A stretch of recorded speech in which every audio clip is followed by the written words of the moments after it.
শহরের কোলাহল থেকে দূরে যখন মনটা একটু হাঁপিয়ে ওঠে, তখন এই ট্রেনের জানালার পাশে তাকালেই সব ক্লান্তি দূর হয়ে যায়।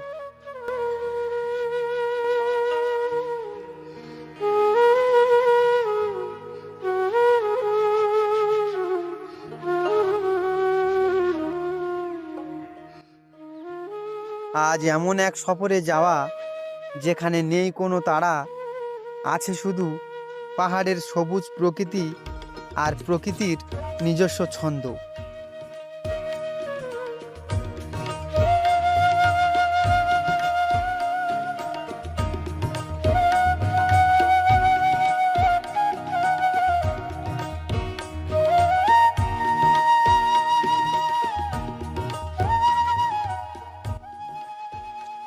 পাহাড়ের কোল ঘেঁষে যখন ট্রেনটা এঁকে বেঁকে এগিয়ে চলে আর জানালা দিয়ে ঠান্ডা হাওয়া এসে মুখে লাগে, তখন মনে হয় সময়টা যেন এখানেই থমকে যাক।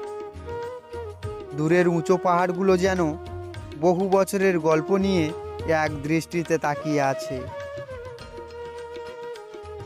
এই যে দেখুন, পাহাড়ের নিচে বিস্তীর্ণ সবুজ মাঠ, একদল মহিষ একদম নিজেদের মতো করে ঘাস খাচ্ছে।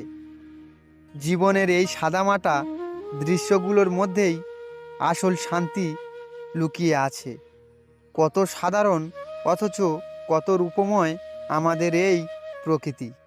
অনেকে বলেন গন্তব্যে পৌঁছানোটাই আসল, কিন্তু ট্রেনের এই সফরে প্রতিটা মুহূর্ত, প্রতিটা মাইল নিজেকেই এক একটা সুন্দর গল্প বলে।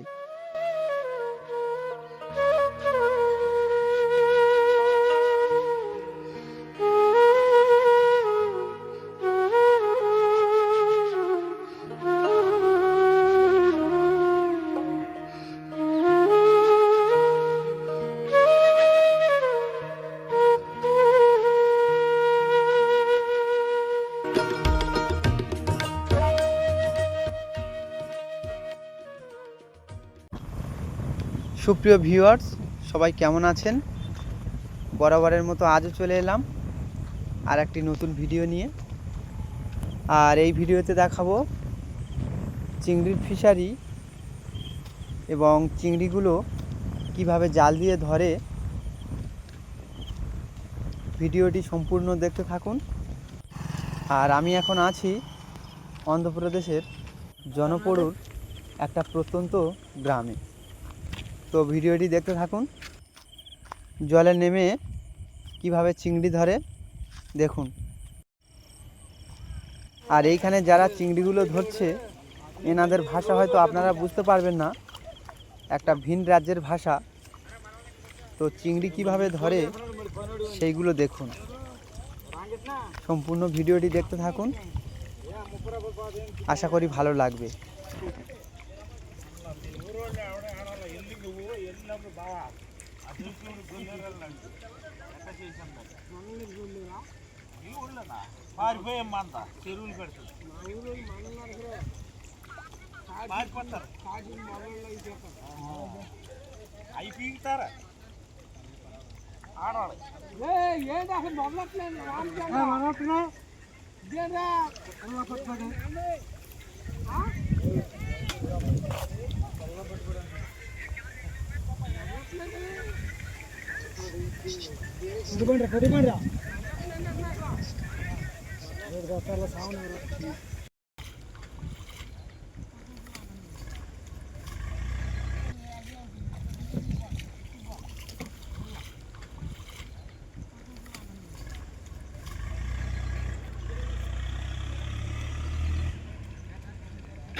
దానికాడ కుట్టుకొచ్చామన్నాడు మనం అక్కడికి వెళ్ళే అప్పటికి వాళ్ళకి అయ్యేపోద్ది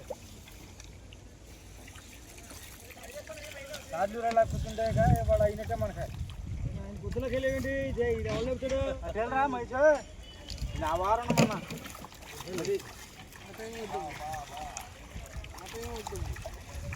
ఈ టైం నేను చూసుకున్నా మా టైం మనమే ఉంటాం వెళ్ళిపో మాకు వస్తున్నాం ఉండరా ఈ రోజు ఎన్నోసార్లు వచ్చాం ఎన్నోసార్లు